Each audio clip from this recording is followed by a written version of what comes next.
제가 둘째를 낳고 전에 말씀드렸죠. 한 달 만에 수술할 일이 있었는데 제가 좀 머뭇거렸습니다. 왜냐하면 제 마음의 상태도 그렇고 또 한 달밖에 안 됐으니까 아이가 너무 작잖아요. 근데 전신 마취를 해야 된다고 하니까 제 마음이 좀 아팠죠. 그래서 머뭇거리고 있을 때 의사 선생님이 굉장히 좀 담대하게 말씀을 해주시더라고요. 제가 그 말씀을 듣고 좀 확신이 좀 생겼는데 그 삼성병원 의사 선생님이 뭐라고 하냐면 괜찮아, 웃으시면서 괜찮아, 내가 800g도 수술해봤어 이러시더라고요. 저희 둘째는 태어날 때 3.5kg였거든요. 800g도 수술해보셨다고? 3.5kg면 괜찮겠네. 그런 마음이 좀 들어서 수술을 진행했죠. 사람은요, 뭔가를 할 때 마음의 확신이 있어야 움직입니다. 또 뭔가를 하지 않을 때에도 하지 않을 만한 확신이 있기 때문에 움직이지 않는 거예요. 그러니까 사람이 움직이고 움직이지 않을 때 중요한 것은 그 마음의 확신이에요. 아, 내가 이 길을 가도 되겠다. 내가 이걸 이렇게 해도 되겠다라는 마음의 확신이 있는 거죠. 저는 당시에 확신이 좀 생겨서 수술을 진행하기로 했죠. 근데 오늘 본문에 보면은 하나님 주시는 확신, 그 확신으로 마음이 담대해져서 정말 용기 있게 나서는 한 사람이 나옵니다. 누구냐면 베드로예요. 오늘 말씀은 베드로의 설교입니다. 오늘 말씀 14절에 보면 베드로가 그렇게 얘기합니다. 베드로가 11사도와 함께 서서 소리를 높여 이르되 유대인들과 예루살렘에 사는 모든 사람들아, 이 일을 너희로 알게 할 것이니 내 말에 귀를 기울이라. 예. 제가 이 말씀 준비하면서 베드로의 그 모습을 한번 상상해 봤습니다. 힘이 넘쳐요. 예. 유대인들과 예루살렘에 사는 모든 사람들 앞에서 그가 그렇게 불렀잖아요. 그가 당당하게 서서 정말 힘 있게, 자신감 있게, 용기 있게, 담대하게, 확신 있게 외칩니다. 내가 이 일을 너희들에게 알게 할 테니까 너희들은 내 말에 귀를 기울여라.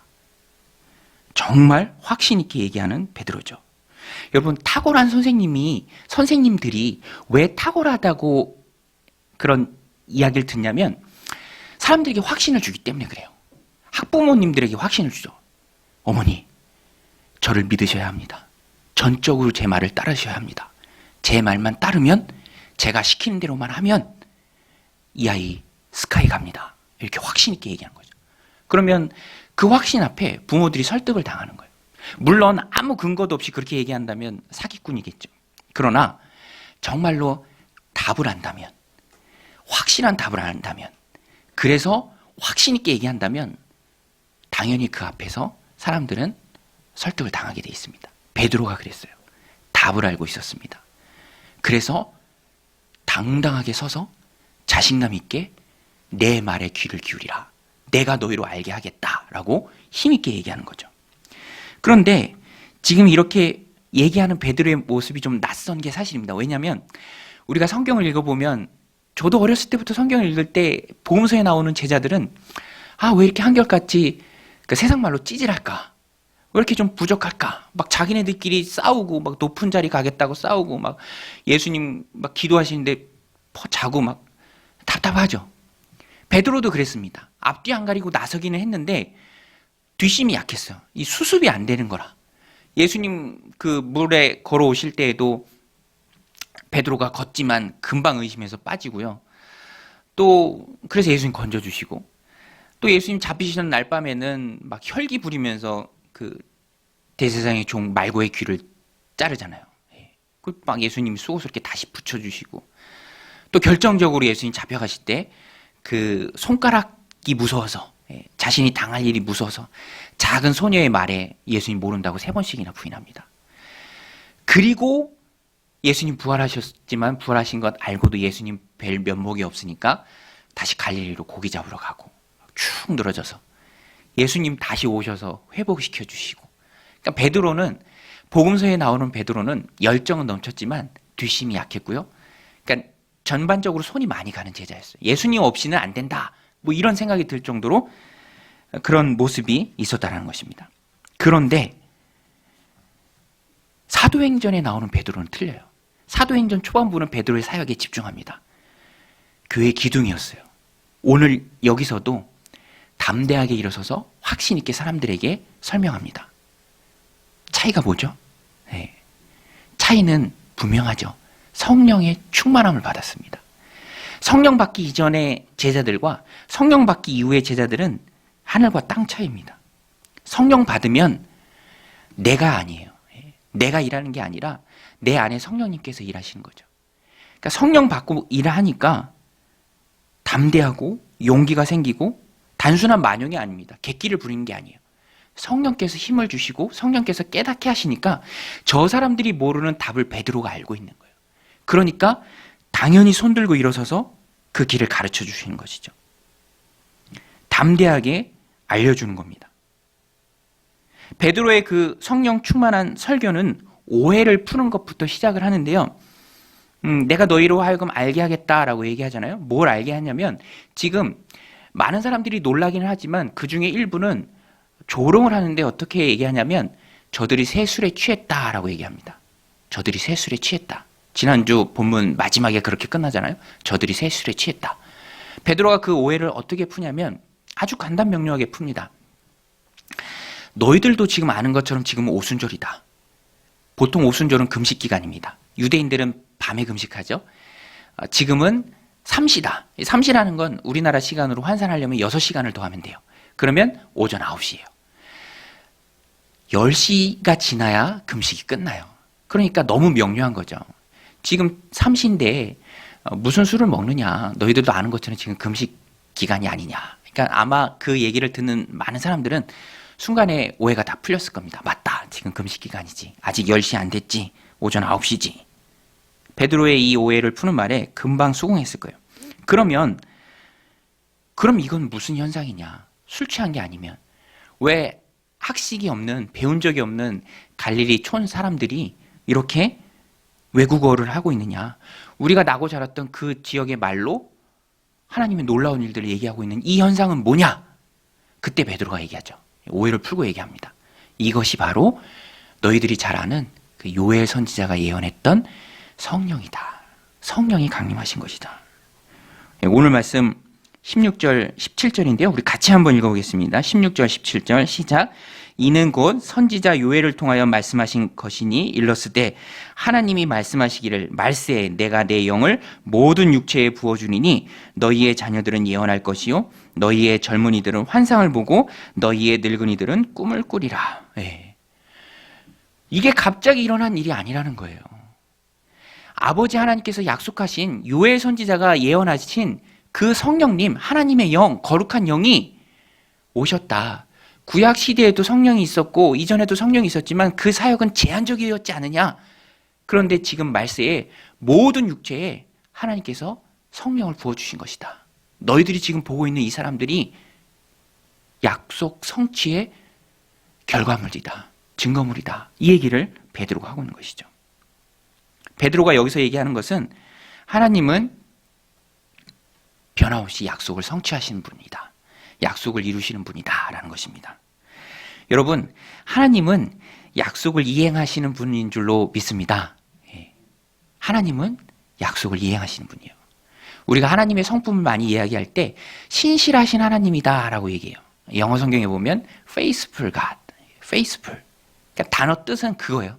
믿을 만한 분, 신뢰를 가질 만한 분. 약속하시면 반드시 지킨다. 여긴 열외가 없다. 예외가 없다. 이것이 바로 신실하신 하나님 성품에 대한 증언입니다. 그래서 하나님은 약속하시면 반드시 지켜요.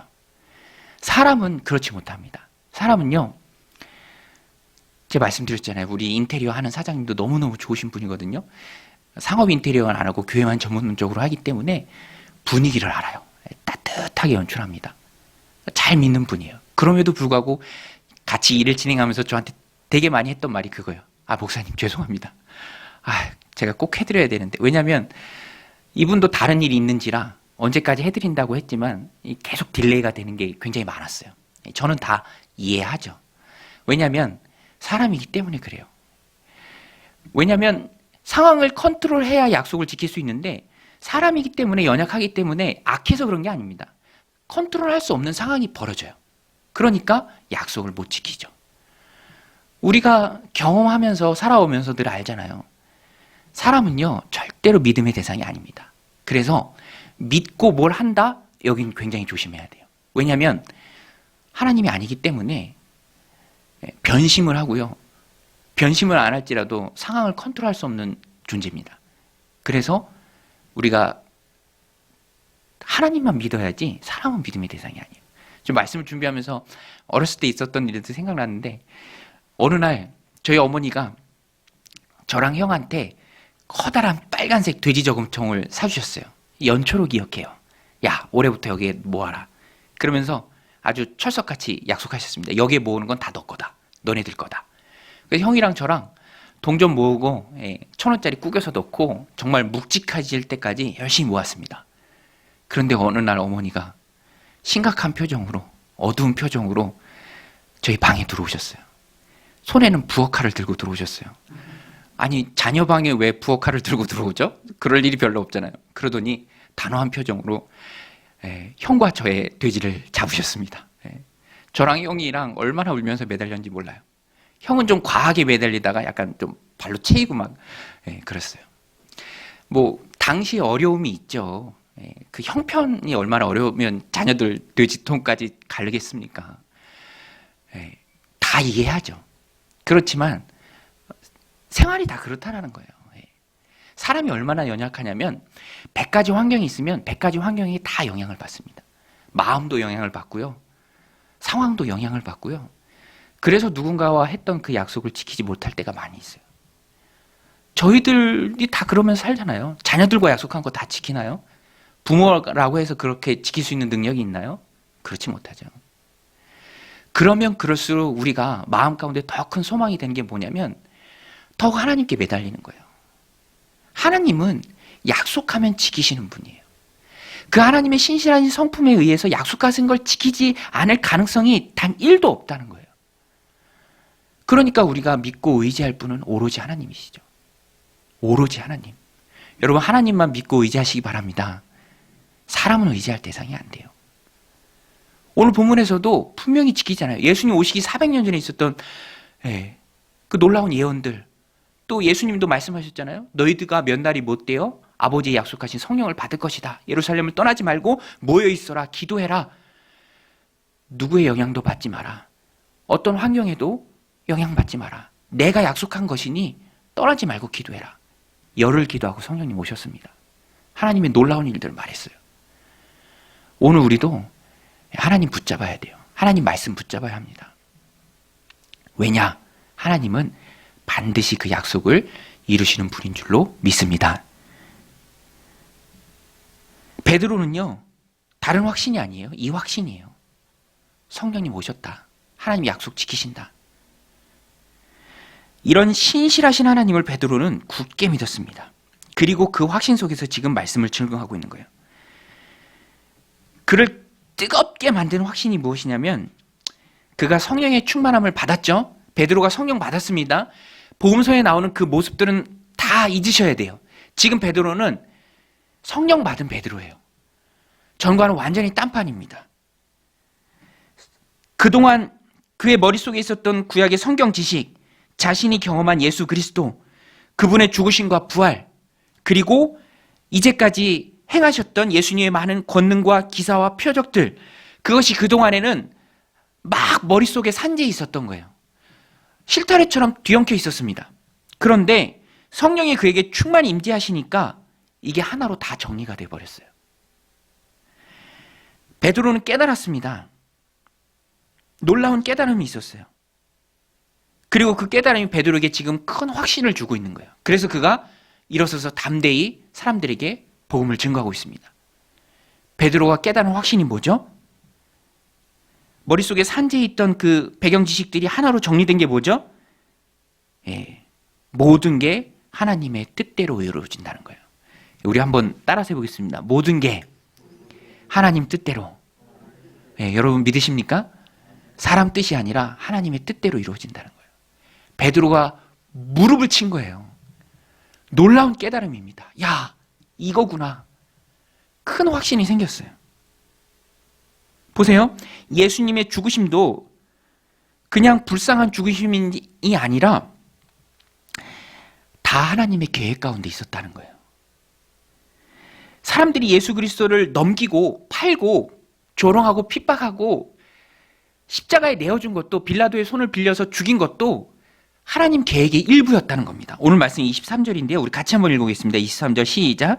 그가 하나님께서 정하신 뜻과 미리 아신 대로 내어준 바 되었거늘 너희가 법 없는 자들의 손을 빌려 못 박아 죽였으나.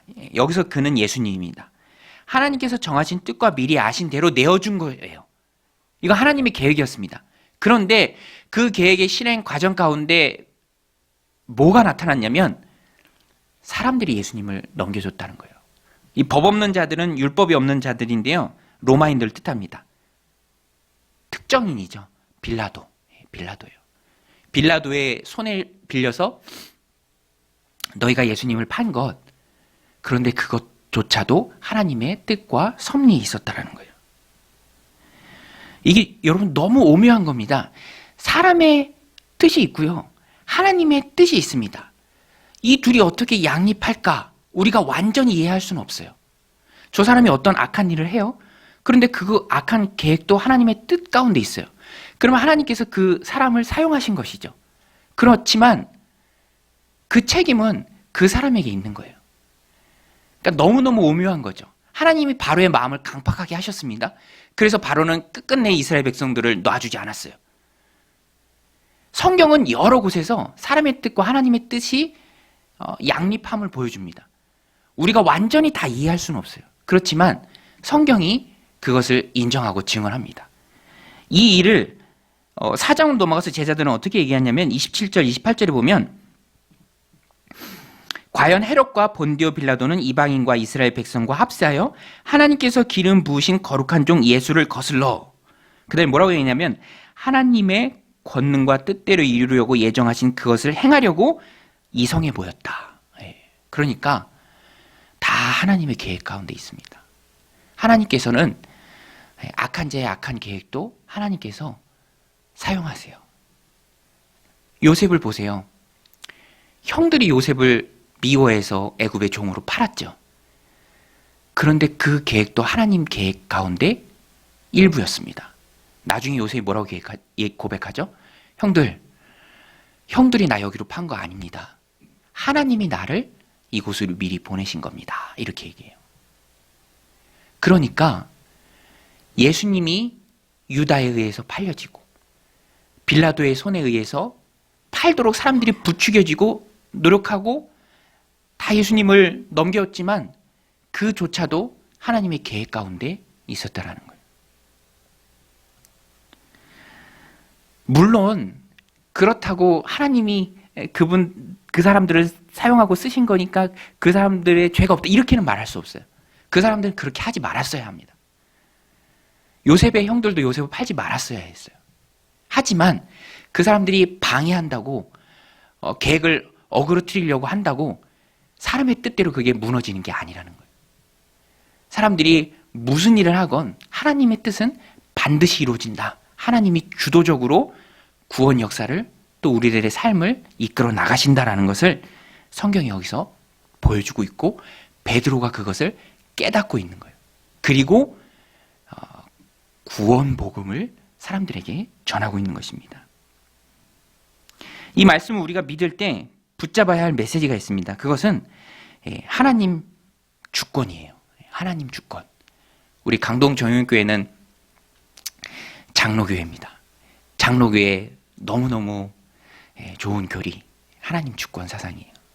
우리 한번 따라 하시겠습니다. 하나님이 다 하셨다. 베드로가 그거 얘기하는 거예요. 너희들이 한 줄 알지? 그거 다 하나님 계획 속에 있는 거야. 하나님이 다 하신 거야. 내가 알게 해줄게. 그 증거를 성경에서 찾아줄게 하면서 베드로가 쭉 설명합니다. 유대인들에게.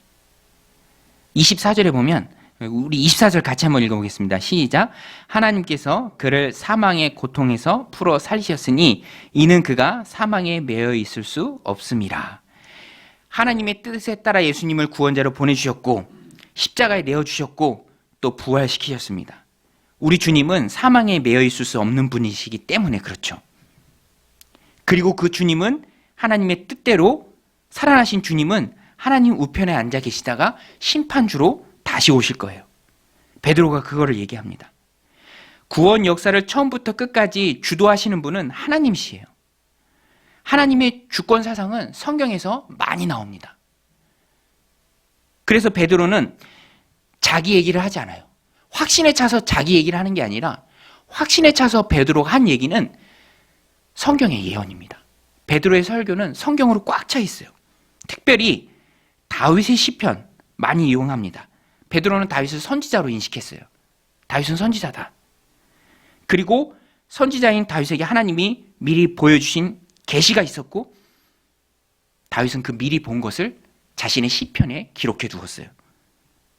그 내용이 바로 그리스도의 부활이죠. 그리스도의 부활. 예수님이 다시 사신 것. 유대인들에게 있어서 우리는 그냥 다윗이 시편에 그렇게 했나 보다, 베드로가 이렇게 인용했네 하고 넘어가지만 유대인들에게 있어서는 거부할 수 없는 진리예요. 가장 설득력 있는 사실입니다. 그것을 베드로가 얘기하죠. 29절 31절에 보면 형제들아 내가 조상 다윗에 대하여 담대히 말할 수 있노니 다윗이 죽어 장사되어 그 묘가 오늘까지 우리 중에 있도다. 그는 선지자라 하나님이 이미 맹세하사 그 자손 중에서 한 사람을 그 위에 앉게 하심을 알고 미리 본 고로 그리스도의 부활을 말하되 그가 음부에 버림이 되지 않고 그의 육신이 썩음을 당하지 아니하시리라 하더니, 다윗이 미리 봤지 않느냐? 다윗이 지금 죽은 거 너희들도 다 알지 않느냐? 다윗의 무덤이 우리 중에 있는 거 너희들도 다 알지 않느냐? 그러니까 다윗은 다윗의 후손 중에 미리 오실 주님을 미리 알고 그의 부활을 예언했는데 31절에 그의 육신이 썩지 아니함을 당하지 아니하시리라 하더니, 육신이 썩지 않는다라고 다윗이 얘기한 것은 그가 그 자신을 가리킨 게 아니다. 왜냐하면 다윗의 육신은 이미 무덤 가운데 썩어 있는 걸 너희들도 다 알지 않느냐. 이것은 예수님의 부활을 예언한 거다. 정말 놀라운 베드로의 통찰력이죠. 유대인들에게는 머리를 한 대 세컨 맞는 큰 충격이었을 것입니다. 그렇구나. 예수님의 부활이구나. 시편 16편에 예수님의 부활을 말한 거죠. 그것을 지금 베드로가 여기서 확신 있게 해석해 주고 있는 거예요. 여러분, 오늘 우리도 물론 다 믿으시겠지만 다시 한 번 더 성경을 근거로 확실하게 말씀드리면 우리의 믿음은 부활 위에 세워져 있는 믿음이에요. 그리스도의 부활이 무너지면 우리의 믿음도 다 허물어집니다. 바울이 말하잖아요. 부활이 제일 중요해요. 예수님의 제자들도 예수님 부활하시고 나서 성령 충만 받고 예수님 승천하신 후에 전했던 메시지가 예수 믿으세요, 예수 믿고 천국 가세요, 이 얘기가 아니에요. 너희들이 죽인 예수가 부활하셨다. 예수 그리스도의 부활을 증거했습니다. 바울이 얘기했던 것처럼 모든 제자들이 믿고 전했던 이 부활, 오늘 우리도 생명줄처럼 붙잡고 있는 이 예수님의 부활, 이게 진리고 이게 사실입니다. 다윗이 예언했어요. 오늘 우리는 이 부활을 마음속 깊이 믿어야 합니다. 부활보다 중요한 게 어디 있어요? 오늘 우리 주일이잖아요.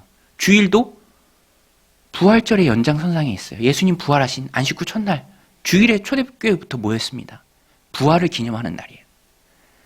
바울도 부활이 무너지면 다 무너진다. 부활을 안 믿으면 그것은 예수님 믿는 거 아니다. 부활이 없으면 세상에서 제일 불쌍하고 안타까운 사람들이 우리들이다 라고 말했습니다. 뒤집어서 얘기하면 부활이 사실이기에 예수님의 부활을 믿는 우리가 세상에서 가장 복된 사람들인 줄로 믿습니다. 이 세상이 영원하다고 믿지 않는 사람들, 죽으면 그만이라고 생각해서 욜로라고 외치면서 뭐 하나라도 더 즐기려고 허무한 인생을 살지 않는 우리인 것에, 부활을 믿는 것에 우리가 얼마나 더 기쁘고 큰 축복이 있겠습니까? 그래서 우리는 부활을 꼭 붙들어야 돼요. 프랭크 모리슨이라는 그 영국의 법률가가 있는데요. 이분은 부활이 어딨냐, 예수님의 역사적 사실은 믿지만 부활은 믿지 못하겠다, 이러면서 책을 쓰려고 했어요. 부활이 아닌 이유. 그러면서 역사 자료를 연구하고 또 쓰면 쓸수록 면밀히 살펴볼수록 부활이 아니면 설명 안 되는 것들이 너무 많다는 거예요. 그래서 그가 쓴 책이 Who Moved the Stone? 누가 돌을 옮겨놨는가? 처음에는 부활이 아니다 라고 쓰려고 했지만 파볼수록 부활이 아니면 설명이 안 돼요. 그렇게 실망한 제자들이 예수님의 시신을 훔칩니까? 병사들을 무찌르고 말이 안 되는 얘기죠. 제자들이 다 입맞추고 사실이 아닌 거짓을 위해서 다 같이 순교합니까? 한 사람의 발설자도 없이 말이 안 되는 얘기죠. 부활은 부활이 아니고는 설명이 안 됩니다. 예수님이 기절했다가 무덤에서 일어났다고요? 선을 해서 그리고 그 큰 돌을 옮겼다고요? 말이 안 되죠. 부활은 역사적 사실이고요. 우리 믿음의 근간입니다.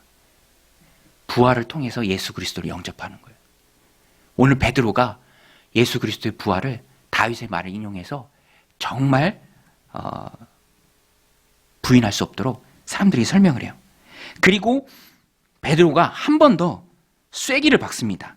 한 번 더 오늘 말씀에서 다윗을 인용하는데 시편 110편의 말씀입니다. 오늘 말씀 34절, 35절인데 우리 같이 한번 읽어보겠습니다. 시작. 다윗은 하늘에 올라가지 못하였으나 친히 말하여 이르되 주께서 내 주에게 말씀하시기를 내가 내 원수로 내 발등상이 되게 하기까지 너는 내 우편에 앉아 있으라 하셨도다 하였으니. 예. 여기에 처음 나오는 주는 여호와 하나님이고요. 그 다음 주는 당연히 예수님입니다. 다윗은 하늘에 올라가 본 적이 없지만 선지자로서 하나님 미리 보여주셨을 때 본 거예요. 그리고 시편 110편에 기록해 두었습니다. 주께서 내 주에게 말씀하셨다. 내 우편에 앉아 있으라. 앉아 있다라는 것은 성경에 보면 천사들도 다 서 있었습니다. 앉아 있다라는 것은 하나님과 동등됨을 표현하는 거예요. 그러니까 이 모든 것, 예수님의 나심, 십자가의 죽으심, 예수 그리스도의 부활, 소망이 되심, 그리고 승천하여 하나님 우편에 앉아 계심, 그리고 나중에 구원자로서 심판주로서 다시 오실 예수님, 그 모든 것을 주도적으로 이끄신 분은 너희들이 지금 믿는 하나님이시다. 그런데 하나님이 행하신 이 일을, 하나님이 보내신 예수 그리스도를 수많은 기사와 표적과 권능 행하심으로써 하나님의 아들 되심을 스스로 증거하셨던 예수님을, 다시 사신 예수님을, 그 일에 우리가 증인인데 너희들은 왜 믿지 못하느냐? 베드로가 말하는 거죠. 베드로는 이 확신에 꼭 붙들려 있었습니다. 하나님이 행하셨다. 하나님이 주권자다. 하나님이 다 이루으셨다. 그 확신 속에서 힘있게 지금 말씀을 증거하는 겁니다. 그러니까 그 복음이, 베드로의 설교가 얼마나 강력하겠습니까? 큰 확신 속에서 너희들 깨달아라. 잠에서 깨어라. 예수님이 바로 너희들이 그토록 고대하던 메시아다. 이 확신 속에서 힘있게 복음을 증거하는 거예요. 우리 36절, 베드로가 이제 초청을 하죠. 우리 36절 한번 보겠습니다. 같이 읽을게요. 시작. 그런즉 이스라엘 온 집은 확실히 알지니 너희가 십자가에 못 박은 이 예수를 하나님이 주와 그리스도가 되게 하셨느니라. 예, 할렐루야. 너희가 못 박은 이 십자가에 못 박은 예수를 하나님이 주와 그리스도가 되게 하셨다. 베드로의 이 설교를 듣고요, 사람들이 그냥 고꾸라집니다. 우리가 어찌할꼬 소리 지르며 가슴을 치며 회개하죠. 부인할 수 없는 성경의 예언에 예수님이 그토록 선명하게 나왔는데 어떻게 부인할 수 있겠습니까? 어떻게 거절할 수 있겠어요? 그러니까 큰일 난 거죠. 메시아를 자기들 손으로 죽였거든. 십자가에 못 박았거든. 이를 어떻게 하면 좋겠냐? 베드로가 말합니다. 예수님을 구주로 영접하고 죄사함의 세례를 받으라. 그리하면 성령을 받을 것이다. 이때 예수님을 영접하고 하나님의 자녀가 되어 교회에 들어온 사람이 3,000명이었습니다. 그때 바로 많은 학자들이 얘기하고요, 저도 동의합니다. 이때 교회가 시작됐어요. 이때 교회가 시작됐습니다. 초대교회가 시작됐죠. 그리고 복음이 퍼져나가기 시작합니다. 예수님 말씀하셨던 온 유대와 사마리아와 땅끝까지 이르러 너희가 내 증인이 되리라. 제자들이 그 역할을 정말 잘 감당하고 있는 거예요. 지금. 사도행전 2장 41절에 보면 그 말을 받은 사람들은 세례를 받음에 이날의 신도의 수가 3,000이나 더하더라. 확신에 찬 복음 증거의 놀라운 결과죠. 교회가 생겨난 것. 오늘 베드로의 설교는 그대로 우리들 삶 가운데 적용할 수 있습니다. 우리도 하나님의 주권을 인정해야 합니다. 내 삶 가운데 하나님의 주권적 섭리가 있음을 알아야 해요. 나를 구원하신 것은 우연이 아닙니다. 세상이 만들어지기도 전에 주님은 이미 나를 선택하셨죠. 부르셨습니다. 에베소서 1장 4절인데요. 곧 창세전에 그리스도 안에서 우리를 택하사 우리로 사랑 안에서 그 앞에 거하고 흠이 없게 하시려고. 창세전에. 여러분 너무 놀랍지 않나요? 하나님께서 창세전에 나를 선택해 주셨습니다. 창세전에 자녀 삼아 주셨고요. 창세전에 다 예정하셨습니다. 그러니까 너무 감사하죠. 하나님께서 우리를 각자의 성향에 맞게 부르셨어요. 어떤 분들은 부부가 서로 안 믿다가 결혼해서 같이 믿은 경우도 있고요.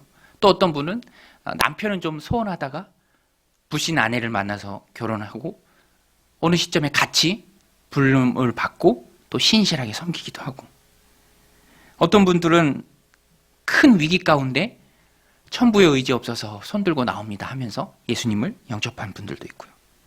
각양각색 다 다르지만 한 가지 변하지 않는 사실은 하나님께서 예정하시고 선택하시고 불러주셨다는 거예요. 그러니까 우리는 너무너무 감사하죠. 하나님이 나를 선택하시고 불러주시고 내 인생을 책임져 주시고 하나님이 앞으로도 이끌고 가실 것이다 라는 그런 확신 가운데 우리가 살아야 합니다. 말도 그런 확신을 가지고 해야 해요. 믿음 없는 말 말고 하나님 불러주시고 자녀 삼아주시고 세우셨으니 하나님이 지속적으로 끌고 나가실 것이다 라는 그런 말도 그렇게 확신 있게 해야죠. 가정도 하나님이 꾸려주신 것입니다. 배우자도 하나님이 예정하시면서 짝지어 주신 것입니다. 여러분 믿으십니까? 저도 개척하면서 가정의 소중함을 더 크게 느끼더라고요. 저희 큰아이는 이제 우리 강동 정인교회로 가야 돼 라고 얘기하니까 의외로 다니던 교회에 정이 많이 붙어서 아빠 혼자 가라고, 자기는 안 간다고 얘기하더라고요. 그래도 결국에는 따라 나오고 또 하나님이 잘 예배해 주셔서 아이가 교회에 잘 정착할 수 있는 환경도 만들어 주셔서 진짜 하나님 예배해 주셨구나, 준비해 주셨구나 라는 그런 확신이 더 커지고 있습니다. 또 제 아내도 하나님 예배해 주신 사람이라는 확신이 들어요. 제 아내가 저랑 같이 신대원 나왔거든요. 저는 주일 예배 한 번이지만 아내는 또 어린이부도 담당해서 물론 임시지만 2번씩 하고 있고요. 또 금손이죠. 반주도 해주고 있어서 전보다 훨씬 더 귀하다라는 마음이 많이 들고, 다 하나님께서 예배해 주셨구나라는 그런 확신이 더 커지고 있습니다. 저도 부목사 하면서 제일로 싫었던 게 뭐냐면 어느 교회에 지원할 때 보니까 정말 자기소개서를 잘 써야 되더라고요. 그 젊은 청년들이 취직할 때도 자기소개서 쓰잖아요. 근데 목회자들 세계도 그게 똑같더라고요. 저는 그게 너무 답답했어요. 막 자기를, 겸손이 어디 있습니까? 자기소개서 쓸 때. 은근히 부각해야 되고. 그런 게 너무 답답하고 마음에 어려움이 있었는데 너무너무 감사하게 교회를 개척하니까 자기소개서를 안 써도 돼요. 네 이력서 제출할 필요도 없습니다. 스펙을 안 쌓아도 돼요. 그것도 하나님 예배해 주신, 또 준비시켜 주신 좋은 환경이라고 생각하고요. 그러면서 부족한 목회자가 하나님 예배해 주시고 준비해 주신 상황들에 감사하면서 확신이 커지는 가운데 사역을 감당하고 있다는 것에 하나님을 찬양합니다.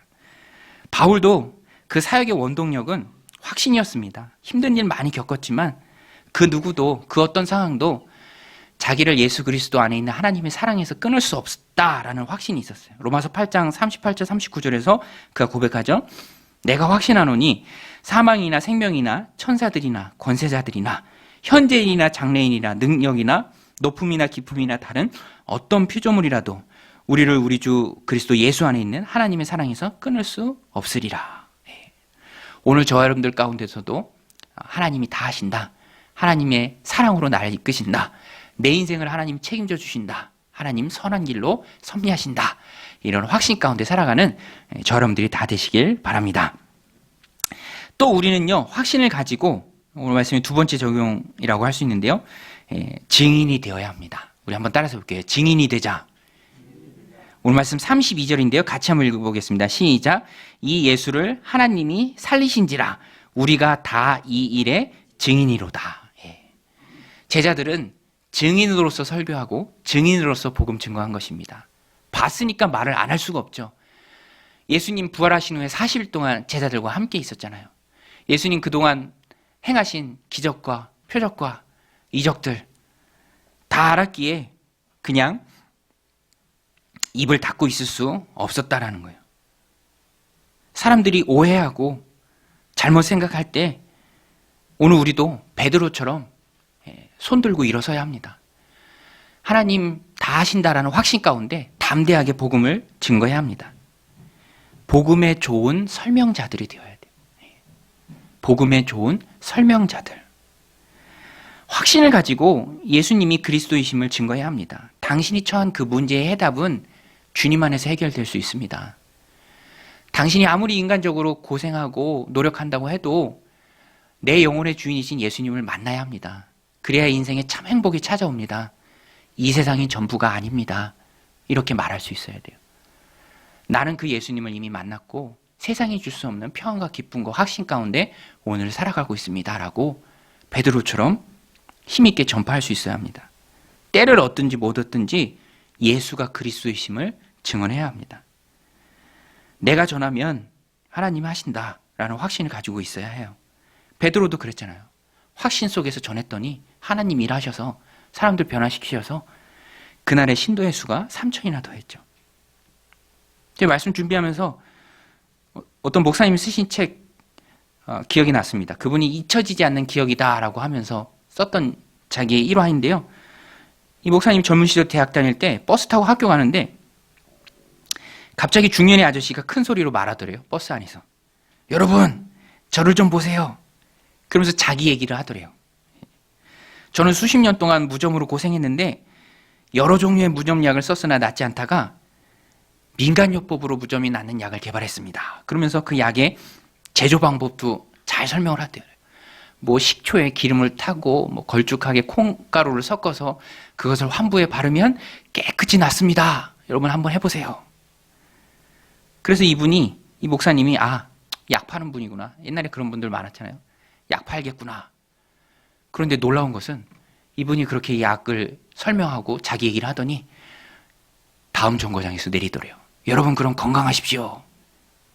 근데 이 목사님이 그 사건이 자기에겐 좀 충격이었다고 고백을 해요. 왜냐? 지금 저분은 약 파는 분이 아니라 정말 무좀으로 고생하다가, 무좀이 그렇잖아요. 저도 고생하다가 좋은 약 만나서 나니까 너무 좋았는데, 그러니까 자기가 나니까 그거를 사람들한테 말해주고 싶은 거예요. 말하지 않고는 견딜 수 없는 심령이 됐던 거죠. 무좀도. 근데 자기는 너무 부끄럽다는 거예요. 복음이 생명이라고 말하는데 예수 그리스도가 구주라고 믿고 있는데 그 생명 대신 예수님을 저 사람처럼 전하지 못했던 자기의 부끄러움. 무좀약 하나 발견하고도 말하지 않고는 견딜 수 없어 하는 사람이 있는데 나는 왜 침묵하는가? 왜 입을 닫고 다는가? 내 안에 하나님 주신 크신 확신이 있는데 누구에게도 영향받지 않는 진리가 있는데 왜 공유하지 않는가? 우리도 그렇잖아요. 사람한테 맛집만 하나 봐도 열심히 공유하는데 오늘 우리가 가져야 할 마음입니다. 입을 열어 복음을 설명하는 것. 베드로는 그 사역을 잘했죠. 다른 사도들도 그와 함께 있습니다. 베드로는 자신의 설교를 듣는 어느 누구도 부인할 수 없는 성경의 증거를 대면서 하나님의 주권을 잘 풀어서 설명했습니다. 하나님께서 예수님을 주와 그리스도 되게 하셨음을 설파했죠. 그때 권능이 나타났습니다. 오늘 우리가 살고 있는 이 시대는 여러 가지 복잡한 상황과 환경으로 인해서 기도가 소원해지고요. 또 복음이 소외당하고 있는 시대를 우리가 살고 있습니다. 특별히 지금은 코로나 때문에 더 큰 어려움이 있죠. 자꾸만 우리에게 복음 전하지 못해야 될 이유가 생각나고요.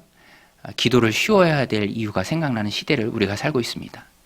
오래전 영국 웨일스에 있었던 부흥, 1907년 평양에 있었던 대부흥, 언제부턴가 그런 이야기들이 먼 이야기들이 돼버렸어요. 나부터도 우리부터도 성경과 내 삶이 동떨어지는 것을 많이 느낍니다. 그러나 변치 않는 사실은 하나님은 여전히 살아계셔서 역사하신다는 것입니다. 오늘 우리는 현실을 뒤로 하고 마음만큼은 하나님의 말씀에 꽂혀서 하나님이 주시는 성령이 말씀하시는 그 음성을 들어야 합니다. 그리고 이 현실의 벽을 깨고 확신 가운데 하나님의 말씀을 설파하기 위해서 몸부림쳐야 합니다. 우리가 그렇게 나아갈 때 하나님께서 베드로에게 또 초대교회에게 허락해 주셨던 놀라운 부흥을 주실 줄로 믿습니다. 할렐루야. 3,000명이 회개하고 복음을 받아들였던, 그래서 초대교회가 생겨났던 성령께 붙잡혀 확신을 가지고 일했을 때 하나님이 주신 놀라운 결과죠. 오늘 우리도 다른 거 없습니다. 성경대로 해보자 이거죠.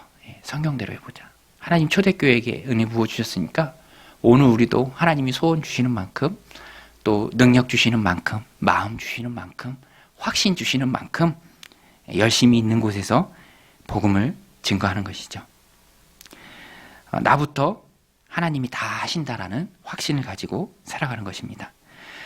우리가 확신으로 복음을 설명할 때 초대교회에 있었던 놀라운 성령의 역사가 이곳 강동 지역에도 넘치게 되기를 주님의 이름으로 간절히 축원드립니다. 우리 같이 말씀 붙들고 함께 기도했으면 좋겠습니다. 우리